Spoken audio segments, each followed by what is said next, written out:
name is Olivia Mattis, and I'm delighted to welcome you to today's program.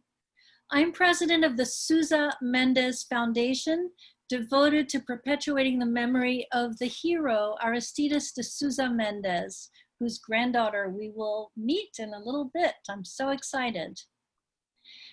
Today's program features the story of the journey that saved Curious George. And I am so thrilled that we have the author with us here today. So first of all, let me ask SHEILA Abranches, granddaughter of Aristides de Sousa Mendes, to just simply wave and say a little hello to our audience. Hello. Coming to you from California. Wonderful. Louise, why don't you greet our audience as well?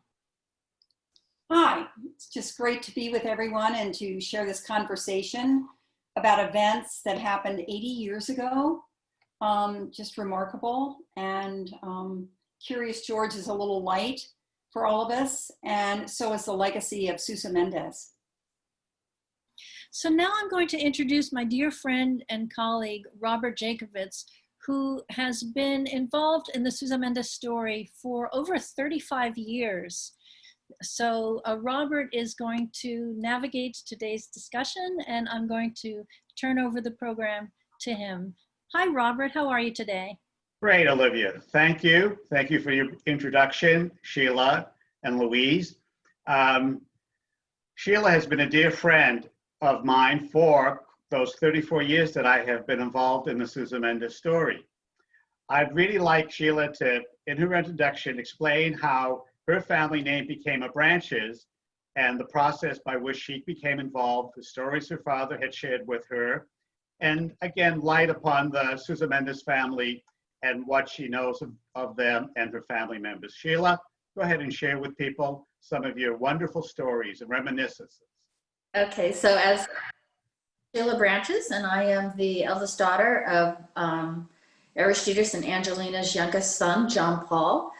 And when, just briefly, when he immigrated to California, he could only choose one name. So John Paul is his first name. So he decided to go with Abranches, which is the oldest family name.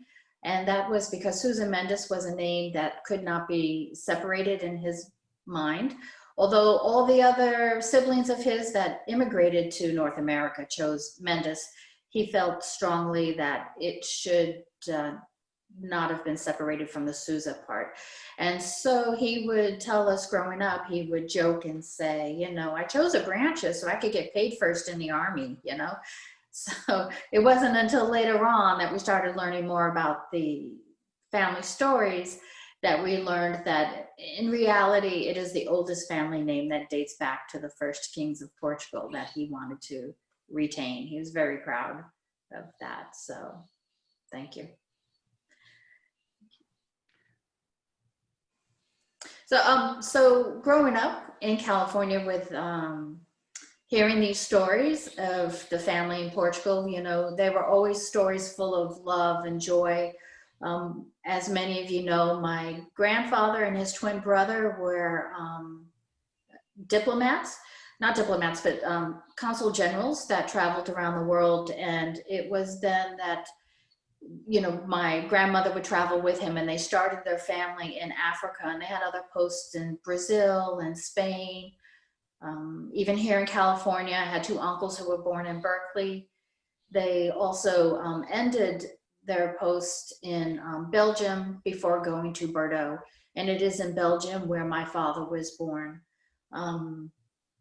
A lot of the stories of the family were around how they played musical instruments together and how every night they would pray together in the chapel. When they were in Portugal, the house had a chapel upstairs, and so they would go there and pray the rosary together, and just doing a lot of activities together. And if you could imagine it being a large family, I'm sure they had a bunch of fun. We would also hear stories of during the summertime when their cousins were around, both families would meet up and spend the summer together and hang out and enjoy themselves. And they would often refer to themselves based off of the country they were born in. You know, who were the Africans, who were the Americans, who were the Brazilians, and who was the Spanish, and so on and so forth. So it was always full of love and joy. And the other stories we would hear were stories of Portugal itself, and how they had kings and queens and castles. And growing up in California, that was just very hard to wrap your head around, because, you know, the only castles you saw were on Disney on Sunday nights when Disney would show, you know, their movie of the week. But while in Belgium, this was the time their youngest daughter, Raquel, had passed away. She was about 18 months. And this was also the same time period one of the eldest sons passed away. He came home from graduation, and the story is that he lifted his family up, his sister up, to twirl her in joyous celebration, and something happened. I don't have all the details, but he ended up passing away. He ruptured something and passed away. So during this time, my grandfather was asking Salazar to please station him in Asia.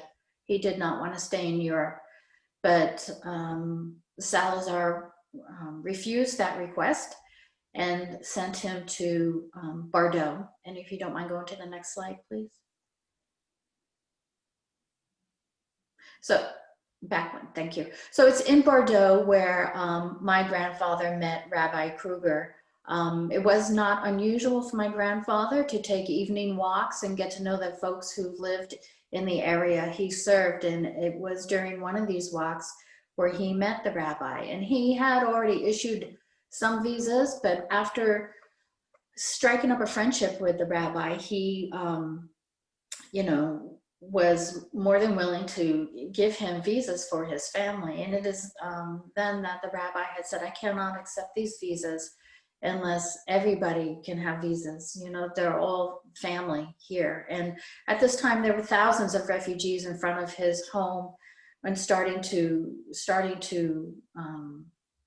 come to his house, because they started to hear about visas being written. And my grandfather was very torn, because he was very proud Portuguese, and you know, you don't really disobey orders from your higher ups. And so he was ordered not to issue visas. And so it was during this time that he spent 3 days with my grandmother in prayer, locked in a room in prayer. And after 3 days, he came out and told the family that I will issue visas to everybody. I had heard a voice and it said to me, issue visas to everybody, and don't worry about it. And of course, I'm paraphrasing. I don't have the exact quote in front of me, but so it's at this time that also my grandfather's hair went totally white. It was a very stressful time, as you can imagine, but they had made that decision together. And it was at that time that different refugees started coming into their living quarters, and my grandmother would help them and feed them for a bit of time. But as things progressed, it became obvious that it wasn't safe. And so my grandfather had her and the rest of the family driven back to Portugal, where they could be a little bit more safe. The only ones who stayed behind were my Uncle Pedro Nuno, who was one of the older children, and my Uncle Cesar, who was the nephew of my grandparents. So they stayed behind to help out writing the visas. And it's at this time that the multi-day span that most people know about took place. And it took place in Bordeaux and also in Bayonne. So after this time, Salazar was very upset with my grandfather because he had disobeyed orders. And so he had blacklisted my grandfather, and he had made it so my grandfather could never work again. He could never practice law again. They had to sell off many of their belongings, and it was just crushing in so many ways, not so much for the belongings, but the fact that this was a family that took pride and joy in being Portuguese and in being Catholic. And serving people. And when they would turn to the church, also the church would turn their backs on them. And so it is during this time that many of the younger children, my father included, had to leave, because when they went back to Portugal after the war, they couldn't get an education. My father had told me stories of when he would be in class getting ready to take a test, and the teacher would say, "Are you the son of Aristides or Caesar?" And he would say Aristides, and he says, "Don't worry, you don't have to take the test. I'm going to fail you anyway." And so, you know, here you are, a student who's traveled the world and attended French schools and learned many, they all spoke like 5 languages, and now you're being told you're going to fail because of who your father is. So it became very clear that the younger set of siblings could not stay because they still needed their education. So it's at this time that many of them migrated to North America. So we have my Uncle Louis Philippe, who ended up in Montreal. My Aunt Trezinga was in Niagara Falls. My 2 uncles that were born in California came back to California. And my Aunt Joanna stayed in New York. She went to New York, and she was living, I believe, in the Lower East Side. And then my father eventually immigrated also to California. So if you don't mind going to the next slide, please. It is during this time, this is a photo of the siblings, but it's during this time my Aunt Joanna started a grassroots campaign, letter writing campaign, where she would write letters to everybody and anybody, including Eleanor Roosevelt, to get attention of the deeds that her father did and to ask for support in having his name restored. And in this photo, the family was gathered, everybody except for my Uncle Carlos, when Yad Vashem had acknowledged my grandfather's actions and awarded him a tree to be planted. So in this photo, looking straight at the camera, is my father. He, again, was the youngest of Angelina and Aristides' children at the time. Next to him is my Uncle Louis Philippe. He's the one in Montreal. My Aunt Joanna, who was the New Yorker. Her husband, Cesar, who was also the nephew of the nephew that stayed behind to help issue visas. My Aunt Trezinga, and her 2 girls are in front. It's Carolyn and Geraldine. And then my Uncle Sebastian, who was one of the Californians who also actually fought D2 in Normandy. He and his brother Carlos. The young man there in the front is my Aunt Joanna's son, also named Aristides, although the family calls him Titino. So this was just to give you an idea about, you know, the siblings were very united in their endeavors to have their father's name restored. And this was a very proud moment in New York. If you don't mind going to the next slide. So fast forward 20 years later in '87, you know, once my cousins and I were older and out of the house, it gave my parents more time to devote towards restoring my grandfather's name. And there were many new grassroots events happening in California, including a petition that my parents had outside of their church, so the community could sign and put pressure on the American government to pressure the Portuguese to acknowledge him and to pay restitution to the family.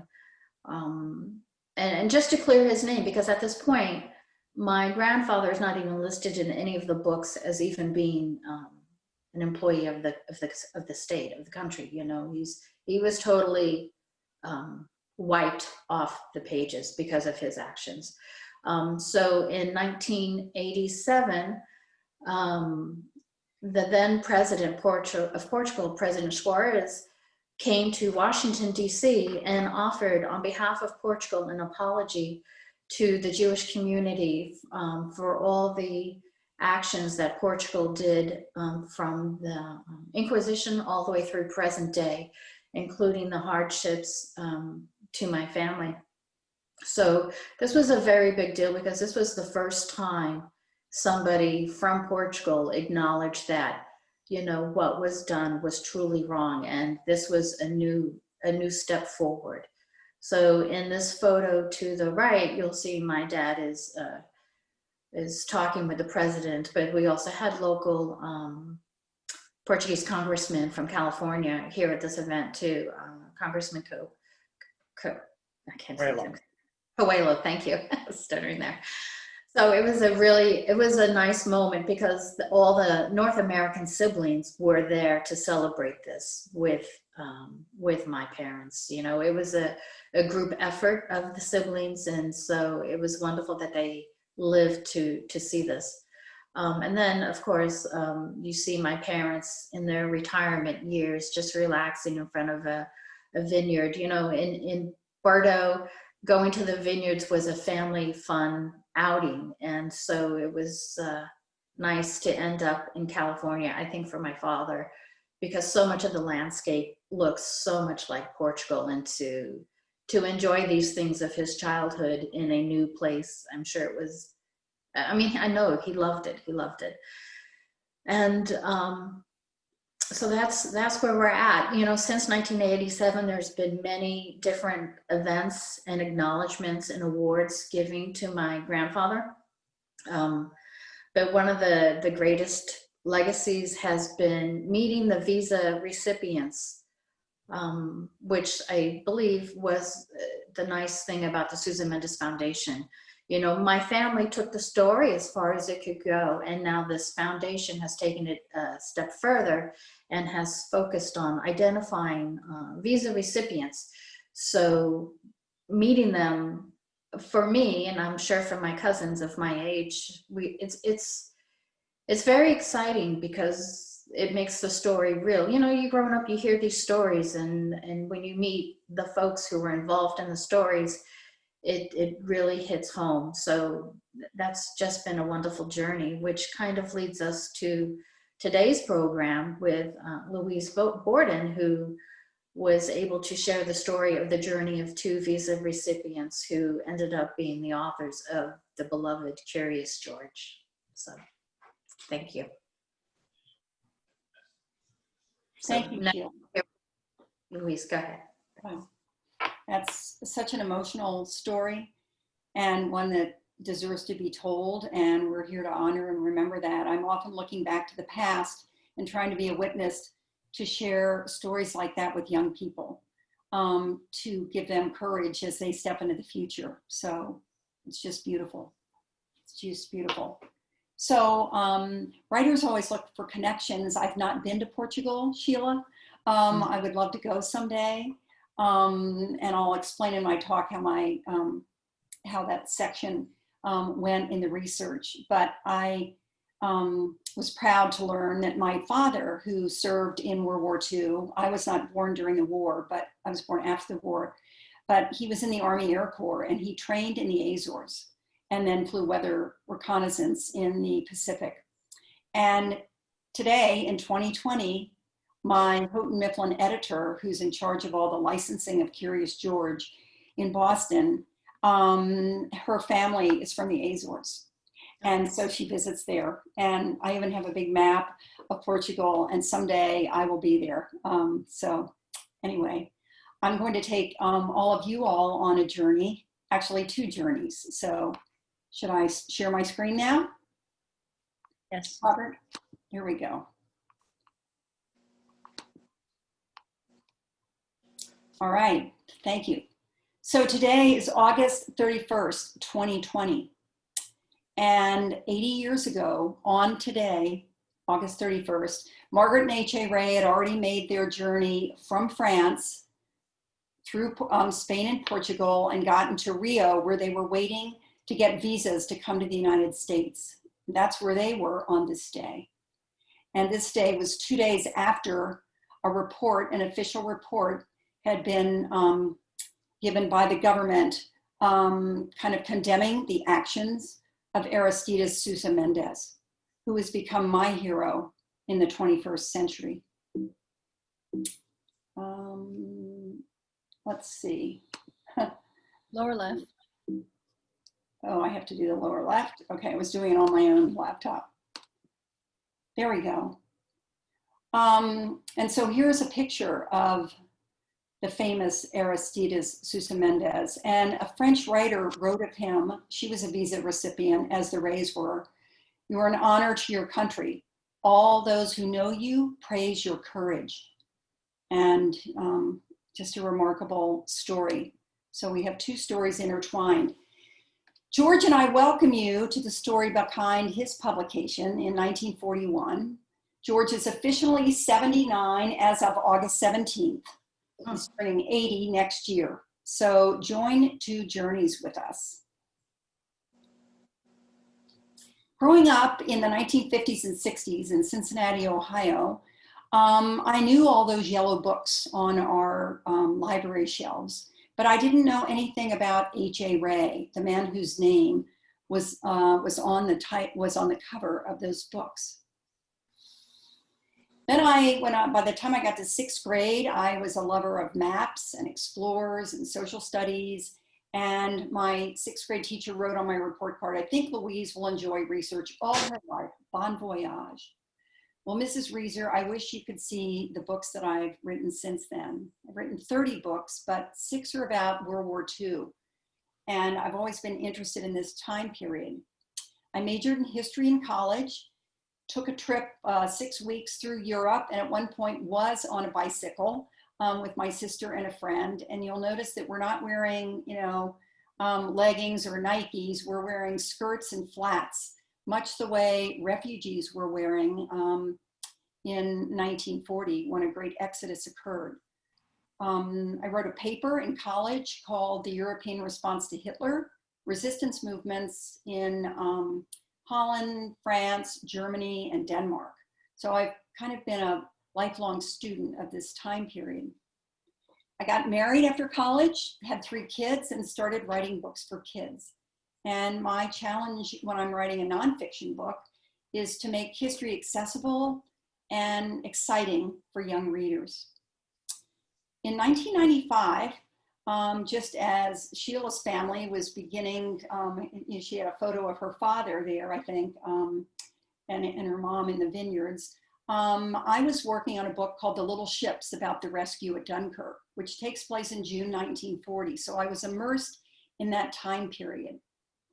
And that year, I read a snippet in a magazine for publishers, a statement by Margaret Ray saying that she and her husband had escaped on bicycle from Paris, carrying what would become Curious George, carrying that manuscript. And I carry dummies and manuscripts with me all the time in my backpack. And I was just riveted by this statement. And I thought there must be a book about this. I was so interested. This was my time period, and I was a children's book creator like the Rays, unknown, not famous, just working at my desk. And so I thought, which roads did they take from Paris? Were they in danger? Margaret mentioned that they hopped on a train at one point and went through Spain and Portugal. So I had this image in my head of 2 children's book creators with their assets, with their manuscripts, in a sea of millions on the roads of France. Now this happened all before Google. Now you Google certain things and everything pops up. So I was doing emails, faxes, phone calls to Houghton Mifflin, and that led me to Lei Li Ong, who is the executor of the Ray estate. By the time I learned about Margaret and Hans's escape, they had both passed away, they had no children, and there was no record that I knew of. But Lei Li said, "I just shipped off all of their royalty statements, photographs, letters to the Children's Literature Collection." It's called the de Grumman Collection at the University of Southern Mississippi in Hattiesburg. Well, I'd never been to Hattiesburg, but I got on an airplane with my backpack. My flight was delayed, and on a rainy morning, I finally arrived in Hattiesburg and became a detective. Learning about Margaret and H.A. Ray, I had to try and piece together the facts of a wartime escape And yes, I did have a magnifying glass. Mhm. I learned that H is for Hans and A is for Augusto. And oh my gosh, Hans smokes a pipe, just like the man with the yellow hat. I learned that Hans often put himself in his illustrations in the Curious George stories. So look for a man who's losing his hair with glasses and smoking a pipe. I learned that Margaret was a photographer and artist. Both Margaret and Hans grew up in Hamburg, Germany. They were both from Jewish families that knew each other. And when I looked at this photograph, I said, it looks like Margaret's standing on a balcony, and it must be winter because there's snow on that balcony. I learned that Hans left Germany after World War I because of the economic hardships to live in Brazil and work in an import-export business. And 10 years later, Margaret also went to Rio, where they connected, fell in love, became Brazilian citizens, because by that time Hitler had come to power in Germany and German Jews had lost their citizenship. So the Rays had those very important Brazilian passports in their possession. I also found an envelope handed to me by the curator with Hans's tiny calendar books written in French. So I gathered all the calendars from 1936, the time they took a honeymoon and went to Paris, until 1940, and started to make big tracking calendars. In the archives, I found this telegram: have had a very narrow escape. Let's say that again, have had a very narrow escape. That's quintessential Curious George, isn't it? Who's always getting into trouble and getting out of trouble. And then I read a lot of letters sent to and from the editors that the Rays worked on their various books in French and in English. They had a British publisher and a French publisher. And I kept seeing this address, Chateau Fagat, and I wondered where that was. And these letters were from October, the early September and October of 1939, before France was invaded, but France was at war with Germany. And then the curator said, I've just found some film taken by Margaret, let's develop it. And she showed me some photos and she said, maybe this is that chateau you're talking about. There's HA coming out the front door. When I got back to Cincinnati and I enlarged all those calendar entries, I realized that HA was going to take me on a journey and show me where they had gone when they left Paris. Here on June 12th, left Paris by bicycle at 5:30, and they went to Étampes. And I'm thinking, where is Étampes? I got out my map. And then I looked at all of these various pages as part of my research, and also went to Paris several times. I found the hotel where the Rays had spent their honeymoon. I stayed in a balcony room just like the one that they had stayed in from 1936 to 1940. And I met the owner, who was 10 years old at the time when the Germans were invading France. As a writer, you listen for a word or a phrase from people you meet along the way. People who were there. You listen to their story. And I was so fortunate writing this book 20 years ago, and it was published 15 years ago, to be able to meet people who were there or who knew the Rays.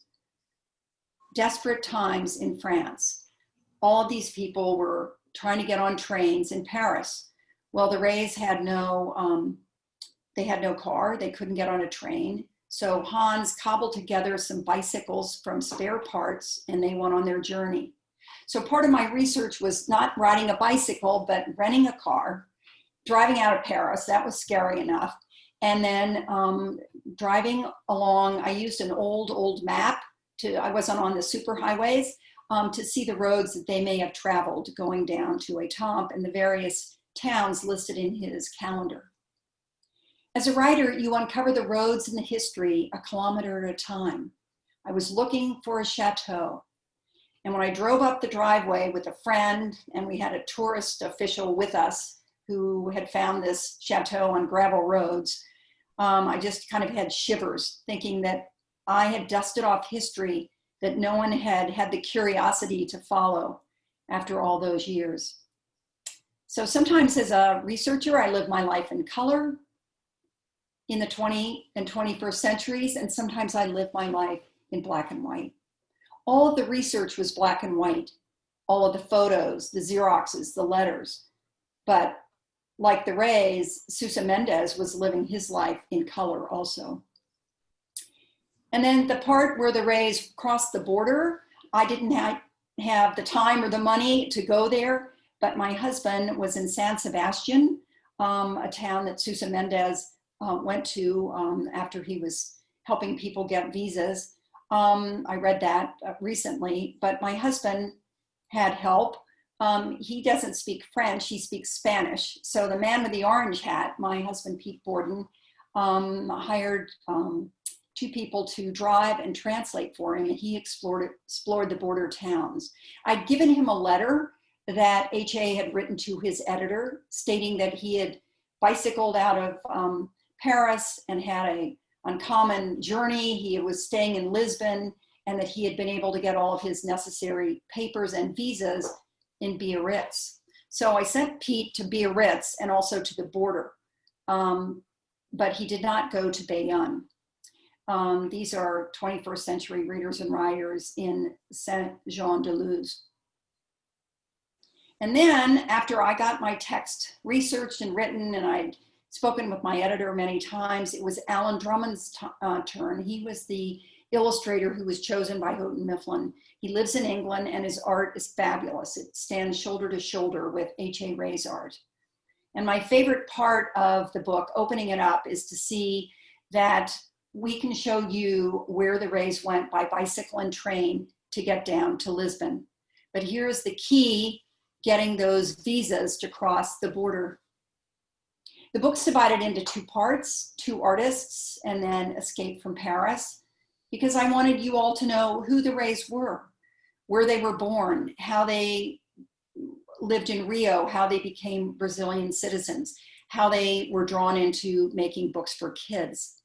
And then the war begins, and they're staying at Chateau Fagat, where Hans is making some of the sketches and art for a book called Fifi, about a curious little monkey who is always getting into trouble. Fifi sounds like a girl's name to me, but Fifi is a boy monkey, and later Fifi's name will be changed to George when Fifi gets to America. So the Rays leave on those assembled bicycles on June 12th, 1940, and they join the Great Exodus, and they go through various towns. They're sleeping in barns, they're stressed, they have little possessions with them, but they have those Brazilian passports. And when they get to Orleans, they get on a train and head toward Bordeaux. And finally, on June 16th, they arrive in Bayonne, where they sleep on the floor of a local school. I mean, it sounds like so many refugee stories from the 21st century that we see people who were fleeing from hurricanes or from war. And this was 80 years ago that this was happening. And they got their visa stamped and were able to cross the border to get permission to go through Spain to Portugal. Getting on a train, arriving in Lisbon, and then boarding a ship, the SS Angola, and crossing over to Rio, where they would have to wait again for weeks to get a visa. And then finally, in October of 1940, they come into New York City. And I love this illustration because kids say, there's the Statue of Liberty. And I say, yes, there are the Rays, unknown, they're not famous, and they're carrying a manuscript about a curious little monkey with his friend, the man with the yellow hat. And at that point, the monkey's name is Fifi. So I had not heard of Aristides de Sousa Mendes when I was researching this book or after it had been published. But I had questions about the Rays that I was still curious about. I had not been able to find the name of the ship that they took from Rio into New York Harbor. I only knew the name of the Angola. So I remembered that the New York Times a long time ago had shipping and mails, a column or an article page in the paper on incoming passenger and mail ships. So I went to the New York Times, found the date of October 13th, and the next day a ship was arriving from Uruguay. And I thought, well, gosh, I was looking for ships from Brazil. But then, thank you Ancestry.com, I found the manifest of the Uruguay, and it had stopped in Rio and picked up passengers, including Margaret and Hans Ray, who were listed on the ship manifest. And also it was noted that they were Hebrew. Imagine our world without Curious George. In late September 1940, 3 months after the Rays left Paris on bicycles, all foreign Jews, even those with Brazilian passports, living in the occupied zone of France were required to register at police stations. Beginning in June 1941, thousands of foreign Jews were deported from France to Hitler's death camps. On August 17, 1941, Curious George was published by Houghton Mifflin. Yes, have had a very narrow escape. Now kids across America have read the story of Margaret and Hans, of their lives as artists, and of their time in Paris and then fleeing as the German army came into France. I want students to join the journey too. I want them to remember those roads, the courage it took to travel them. So after The Journey That Saved Curious George was published, I was working on a new book about a man named Raoul Wallenberg, who, like Sousa Mendes, aided many people in rescue. And I remember standing in a library at the University of Michigan and finding this book on the shelf about a good man in evil times. I'd not heard about Sousa Mendes, and he immediately became my hero. And I wondered, had he signed the visa that was stamped that allowed the Rays to travel from France across Spain into Portugal? So I looked online and found out that there was a new Sousa Mendes Foundation, and I connected with Olivia, just a lovely person, and we talked, and then I learned more about Sousa Mendes and all of his amazing work. And so Olivia and I had conversations about where the Rays may have had their visa signed. Was it in Bayonne? Was it in Biarritz? But certainly Aristides de Sousa Mendes or one of his deputies or his secretary stamped that visa. One person can make a difference in the world. And what Sheila has shared with us, the emotional toll on family, this man who had such a moral compass and his wife who was so supportive of him, kind of echoes Margaret and Hans, such a strong team together, two strong couples caught up in wartime. And visas, we know how important they are. And I think about the fate of Sousa Mendes and it just breaks my heart. As I said, I haven't been to Portugal, I haven't been to Lisbon, but a friend of mine went to this address in Lisbon a couple of years ago, the address where Hans was writing to his editor, Mrs. Hogarth, who had been at the British publisher and then left during the war and went to America and joined Houghton Mifflin. So all these interconnecting threads. The courage of the Rays and of rescuers like Aristides de Sousa Mendes is always with me on new writing adventures. I keep this book and books about my heroes like Wallenberg and the Rays, and they line my shelves of my writing room. What would Margaret and H.A. say about their remarkable legacy to all of us? Well, George is our ambassador for reading, isn't he, around the world? Sousa Mendes was a citizen of the world, and certainly Curious George is. He's in every country, and 3 generations of readers have read those books. Here's a man like Sousa Mendes, born in the 19th century, and their light and their legacy still shines in the 21st. So my favorite illustration is this one with those documents in hand, those visas, those passports, so important in the rescue of many people. In 1947, Curious George Takes a Job was published. In 1952, Curious George Rides a Bike was published, and The Stars. All 3 of these very famous books are still in print. And in 1954, Find the Constellations. And most recently, this is its new jacket. This was the year that Sousa Mendes died. He died just as the Rays' career and their books were coming into the world and informing just, thousands of children. So I'm going to fast forward to the summer of 2014. And I got a call from the executor of the Ray estate, Lei Ong, who's my good friend and encourager. And she said, there's a young Japanese filmmaker I've just met in my retirement home, and I've just given her a copy of our book, The Journey That Saved Curious George.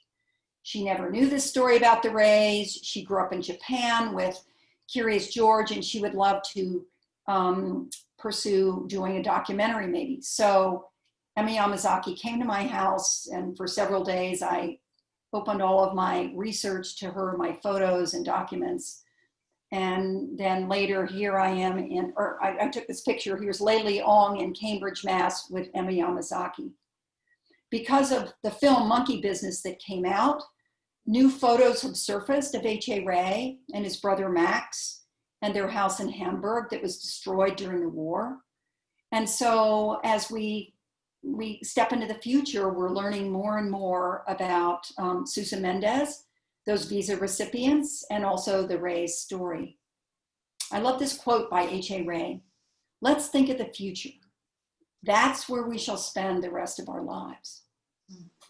This is our future, all these kids and all the descendants of the Sousa Mendes visa recipients.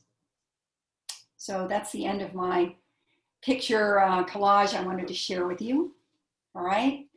And I'm going to stop sharing there. How's that, Olivia? Wonderful. Absolutely wonderful. Great. Thank you, Louise. Thank you, Sheila. So we will get to some audience questions in just a couple of minutes. Right now, I would like to encourage you, if you have not yet ordered your signed and inscribed copy of this gorgeous, gorgeous book, you have until Wednesday at 10 p.m. Eastern to do so. And a lot of you have already ordered it, but that's when we're going to close the registration for ordering the books. So that's one thing I wanted to mention to you. Also, I wanted to tell you a little bit about our 2 upcoming events. These are our last 2 events before the Jewish holidays. Then we're going to take a little break from the Sunday programs. So very briefly, next Sunday's event will be on another rescuer. He was the Angel of Vienna. His name was Feng Shan Ho, and it was his visas that allowed people to get to Shanghai. So that will be another very exciting program. We have the daughter of Feng Shan Ho. Her name is Manli Ho. She's a journalist. She's fabulous, and you won't want to miss that program. In 2 weeks, we have a program called What Makes a Hero? We're featuring a film on that subject, and we'll have a discussion between Eva Fogelman, who is an expert on the psychology of rescue, and Dr. Mordecai Paldiel, who's an expert on the history of rescue during that time period. And they'll be in discussion with the filmmaker. He's a young Israeli filmmaker, Yoav Shamir. And right now we're going to see just a brief little trailer of that film.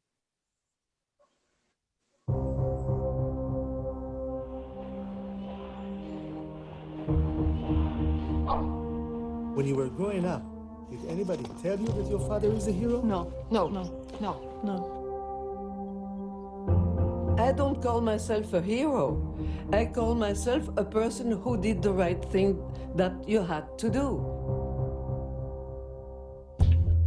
If you're looking for the origins of heroism, you need to understand where human empathy comes from. If you go inside this enclosure, I can almost guarantee that you will be killed. Sex. אבל אני רוצה לדעת מה הופך אדם לגיבור. תשאל אותו מה אומר. If you do good for others, it actually does good for yourself. That's the bottom line here. To give you $1,000 right now would not make me feel better, I can guarantee you. That's right. But he might be dead in there. When you're trying to understand how you would behave, you have to say, what did the majority do? That's your best bet. Did you go to the army? There's a Wasser. Nice to meet you, Muhammad. Hello?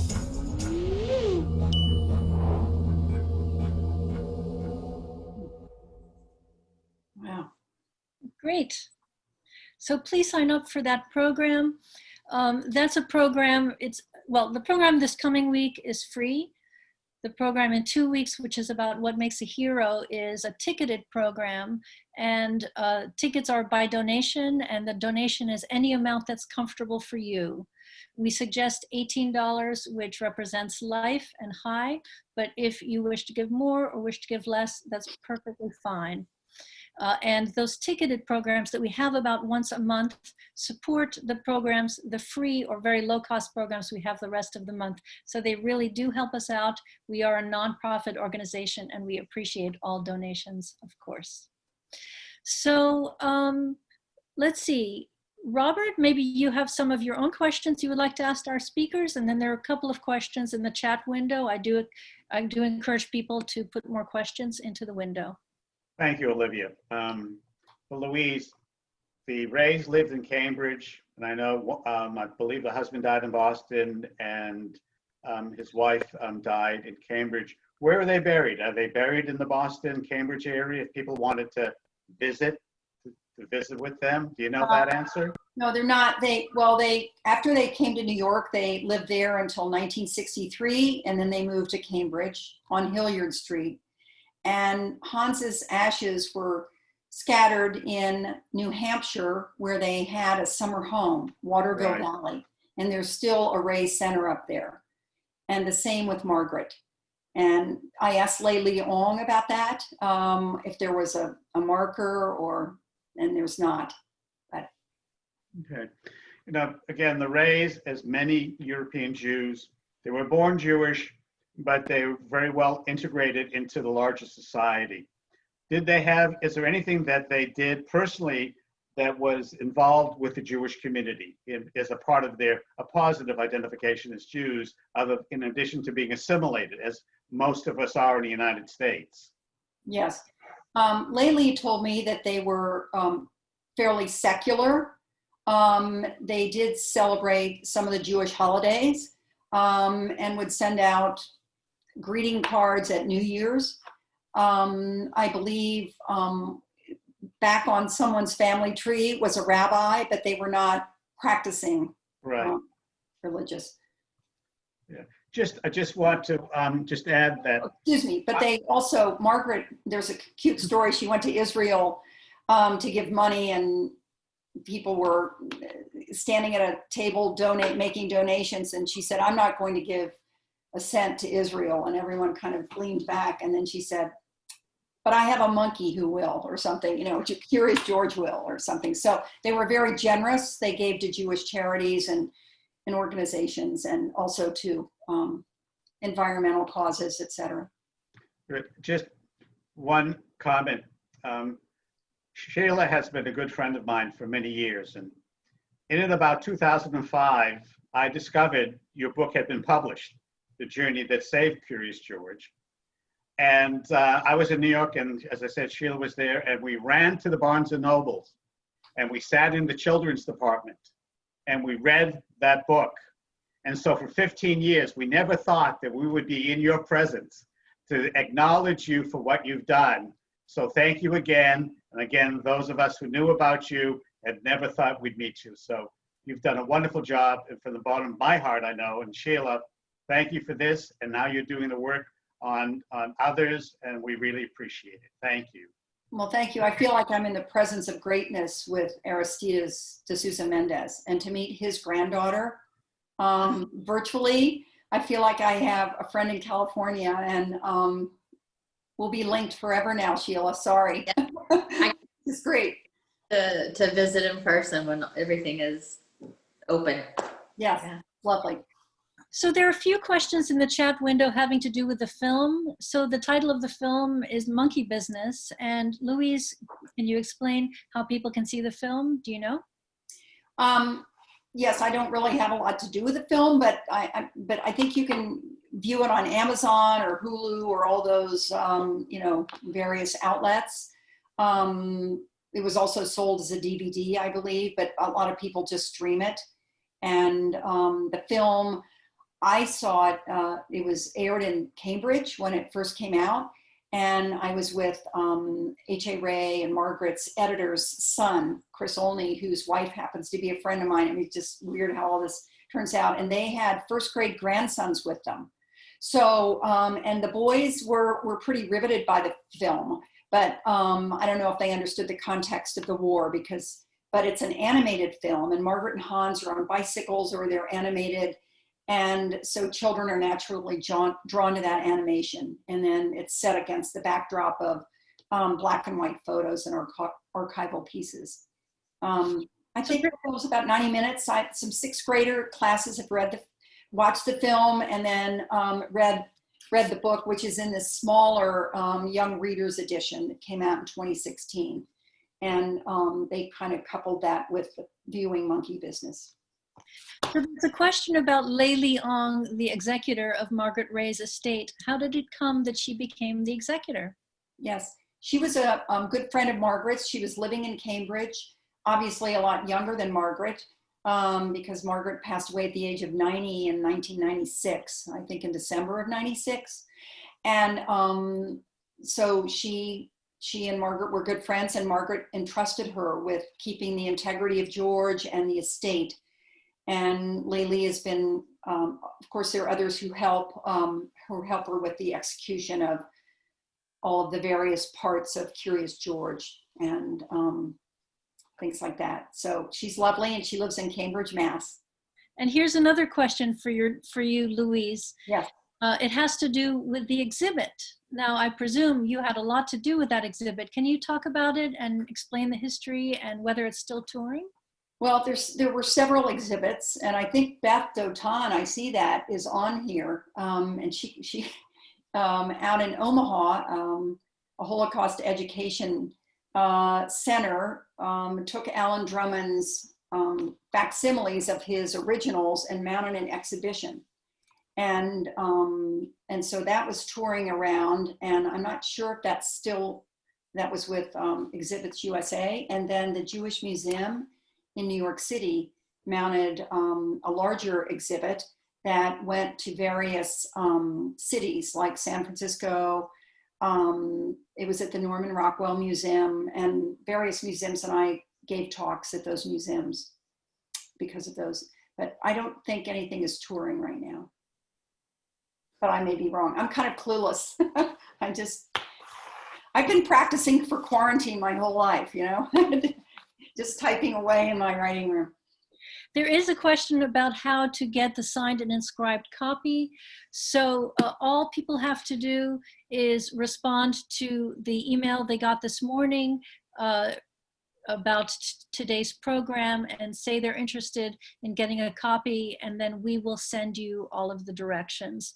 And some of you have already received those directions, so it involves making a donation to our campaign to film Holocaust survivors who receive visas from Sousa Mendes. It's our GoFundMe page. So it's for $36 or more, you'll get a signed and inscribed copy. And then we just need to know where to send the book and how it should be inscribed. So now I would like to turn back to our speakers for some final thoughts. And Sheila, I'd love to turn to you first. Well, thank you for putting this on and for all the work that the Sousa Mendes Foundation continues to do in honor of my grandfather. It's really a blessing. And it's funny how things work out, you know, how my father and my mother and my aunts and uncles fought their whole life to get his story out there. And now I feel because of the struggles and all the injustice, it just perpetuates that story and keeps it going. You know, I sometimes wonder if he wasn't blacklisted, would anybody know about it? Would anybody know his story? And so thank you. And I just wanted to say also, now Portugal also has a Medal of Honor in his name that is awarded to any diplomat or consul general that acts in a courageous manner. So they're actively encouraging their folks to take a hold of the situation at hand and do what's best in the moment, and not be afraid of being punished, to just go ahead and do it. And I think that's important. I think we all need encouragement to be courageous, because it's just not easy, as we all must have experienced one time or another in our lives. So again, thank you for allowing this program to be available. Thank you. Louise, what would you like to say to our audience? Well, I agree with everything that Sheila said, and thank you for bringing us all together. And sometimes when I get discouraged, I was in a subway in New York City, and I was wondering if I was ever going to get the story of the Rays published. I was, you know, kind of in the vineyard of words and research, and ahead of me, a girl stepped ahead of me with a backpack and had a little tiny keychain with Curious George on it. And sometimes people just show up in our lives, whether they're new friends or someone with a moral compass, and they just kind of lead you on. And Sousa Mendes is, I mean, such moral courage. We think of his life, how hard his life was. What I'm dealing with is not hard. What he did was miraculous. And I just think of his legacy. And so I have my own heroes, and they surround me in my writing room. So how wonderful. Robert, the last word goes to you.